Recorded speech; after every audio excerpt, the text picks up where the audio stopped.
Thank you. I've just been wanting to hold this microphone all day because it's just brilliant. It reminds me of sort of like an 80s game show, which it shows my age. My name's Lizzie Hodgso. I'm founder and director of Think Nation. I'm going to talk a little bit about what we do with Think Nation as part of my talk, but I just need to kind of frame my talk a little bit because you've heard some extraordinary things from extraordinary people that have gone into extraordinary detail. This isn't going to be one of those, so just bear with me on that one. I'm going to talk about why we need to change the narrative for young people around the concept of hope and technology, because pretty much this is what they're being told all the time, that I want to swear, but I won't swear. Things are fudged up a little bit. We're told that the planet's burning. I'm going to press this. Nope. Yes. We're told that democracy's dead. We're told that many, many things are going wrong around that. And also that all the people that did this are actually going to be moving to New Zealand to make their bunkers so that they're safe from the impending apocalypse. While a lot of what I've said is actually on some level kind of true, I think we need to be changing that narrative, particularly for young people. I can't remember what my slides are, so it's going to be a surprise for me, the next one that I do. See, massive surprise. No, yes. We all have silos. We're all part of our own little bubble. We're all part of this world that we kind of like inhabit, and it's very important to us. My background, however, was never in tech, and I think that's probably why I have a different view of tech. I'm in awe of people who do tech. I'm in awe of people who build things. I did have a startup. It was terrible. It failed disastrously, but I understood. Began around that time to understand that we have got to actually break out of the bubble, because when I was doing my tech startup and I was working with people in tech, it was just the same people with the same narrative and the same stories and the same things, and it was just the same challenges, and also it was the same outcomes. It was always, how much money are you going to make? How's this going to be taken to market? Who is your market? How are you going to make money? And it really put me off tech. It really, really put me off that world. And I think that as people here, all of you know this, we've got to smash silos and we've got to break out of our own tech bubble. And I'm kind of like breaking in and out of it. I just don't know whether this is going to work, frankly, so let's see. Yes. By doing that, we're going to change the narrative, because if we can actually expand our worldview ourselves, and we've heard a lot about biases today, and we've heard a lot of very, very, very clever people who are doing really amazing things about that. But I actually think that this starts on a far more human level. I don't think that we should be hiding behind our technology and kind of like looking at the algorithms to sort this out. As we know, it starts with us. And we've got to change the narrative, because if you are a 12, 13, 14-year-old growing up in this world now and you are being told the world is burning, we've got 12 years to save the world. Don't trust your politicians, don't trust anything, don't trust your Facebook, don't trust the systems that you're using. But at the same time, use those systems, be on those systems. If we're telling these kind of contradictory things all the time, is it any wonder we're going to be kind of like nurturing a very confused generations coming forward? So we, everyone in here, have got to change our narrative ourselves. We've got to start thinking differently in how we are going to be approaching these challenges, because these are very real challenges.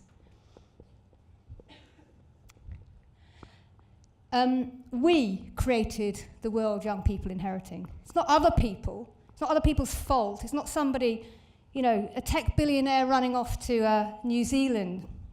They have created something, but we're still part of it.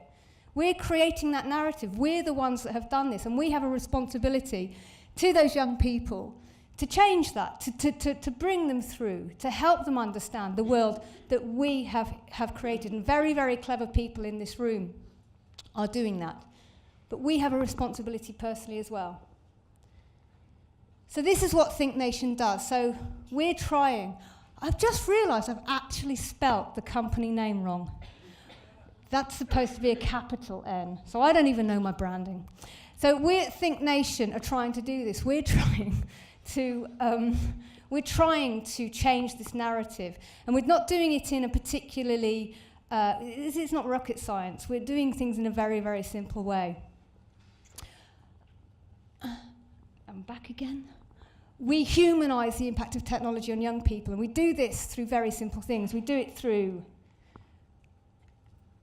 documentaries. So this is a guy called Jake Davis, and this is a police officer, and Jake hacked into the, I think it's the FBI site, CIA site, and he got into trouble. And we kind of like got these two together. We did a film about Jake, and we introduced him to the National Cybercrime Unit, and now we tour a film about the National Cybercrime Unit, naughty hackers, and how they can actually change the world. And so we're opening up those conversations in ways that are really, really interesting without having to have people understand what code is, without having to understand what the actual impact of technology is, as in typing things out.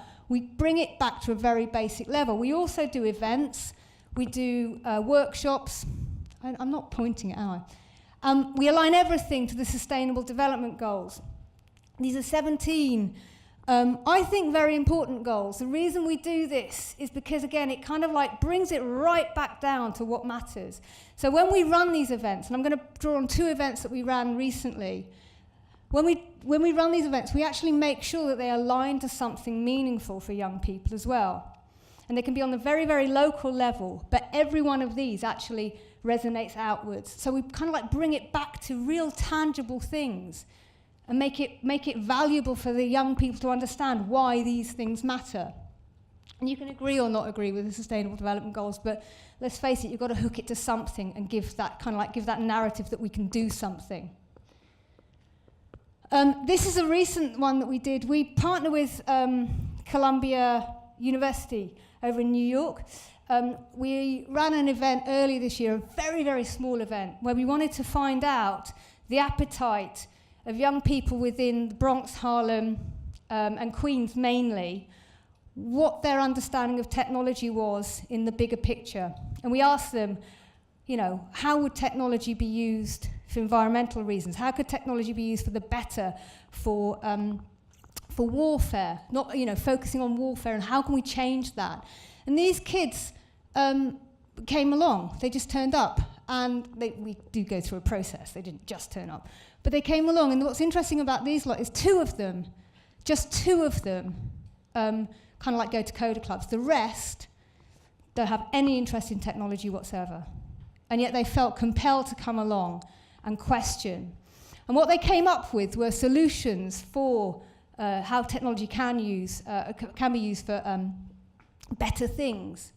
Around particularly, they were really big conflict stuff. They were really big issues that they were worried about, but they also kind of like drew them right back down to the local. So some of them were talking about how can VR be used to improve international relations. That's quite an obvious one. But then they were talking about, well, hang on, if we can do it there, why can't we do it on our streets where we've got horrific violence on our corners?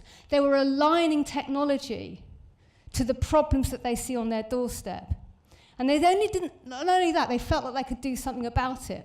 And what we're doing with this lot is actually we're working with the UN at the moment, and we're going to be running an event in 2020 out of the UN where these questions that these young people came up with and some of their solutions are going to be then actually addressed in the UN by other young people and mentors from a whole range of different backgrounds. Because our mentors come from technology, academia, arts, creative, smashing those silos together.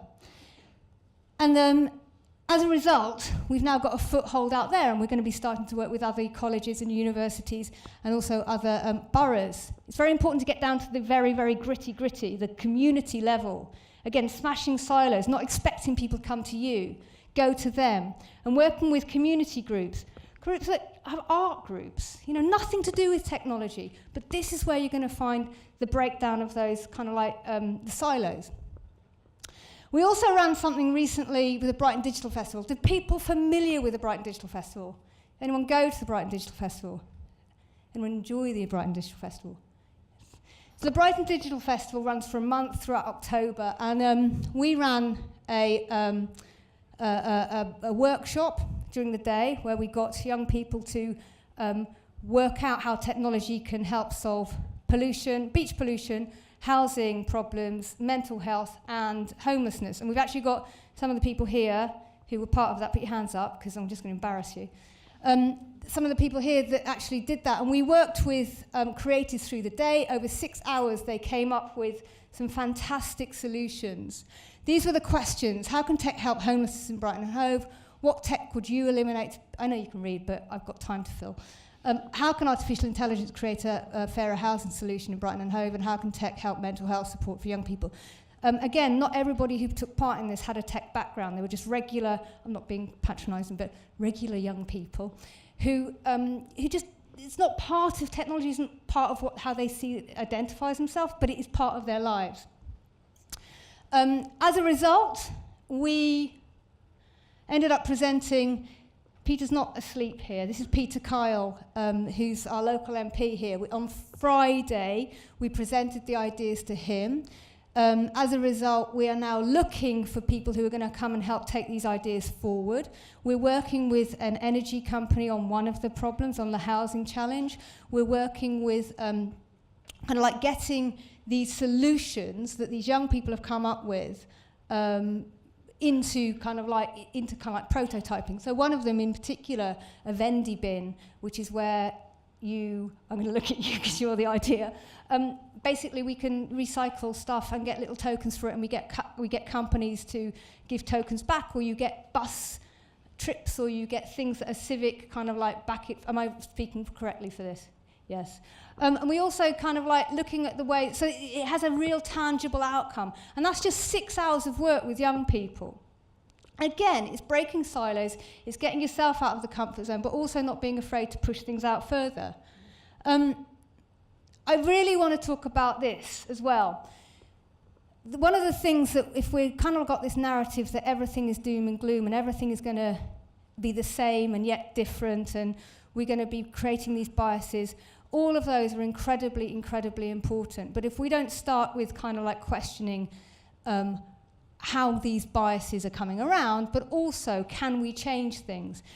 Bill Thompson, I ran an event last week up in Dundee with a whole load of like forensic scientists and artists and creative artists and screenwriters. And Bill Thompson, he's the principal researcher at the BBC R&D and a BBC Click presenter. And we worked with him, and we were looking at how can we kind of like make technology and the questions around the big tech questions more relatable to everyday people through theatre. And one of the things that he said was, like laws, code, I know you can read, I'm just going to read it back. Like laws, code was created through human agency. It's just a story like religion or a novel, or the stories we tell ourselves in order to live. And like any other story, it can be rewritten. And I think that was the biggest, the most impactful thing that I got from the entire time, is that we can change things. We have to have the will to change things. And even if things are pretty fudged up now, we can actually change those narratives. We can change those stories, and things can be rewritten, and code can be rewritten. That was the thing I took from Bill. Code can also be rewritten. But we have to have the willingness, and we have to have the motivation, and we have to have the openness to see beyond what we think is right or wrong, the biases, all of that kind of stuff. Things are going to be different. Things will be different. The world isn't in great shape on many, many ways, but the world is also in tremendous shape in many, many ways. Everything will change, nothing will change. But if we don't accept the fact that things are going to be different and help shape what that difference is going to look like with changing that narrative, with changing that story and empowering young people to feel that they have a very, very important role at that table, we're going to see the same old, same old, same old. I use this picture a lot, but it sums it up. The heart of all of this is humans. The heart of all of this is our humanity, and I use that also to reflect back out to the environment and climate and our attitude towards every other living thing. Human kindness in all of this is actually what drives a lot of what I do. Understanding that tech for good isn't about the tech. It's about us, and it's about our kindness, and it's about our humanity. And if, as I said, this isn't about a kind of like a techie story. This is about, at the end of the day, Tech for Good is about human kindness. And I think that that is in abundance with many, many people, but we've got to be able to share that and change the narrative and make it a reality for young people. Thank you.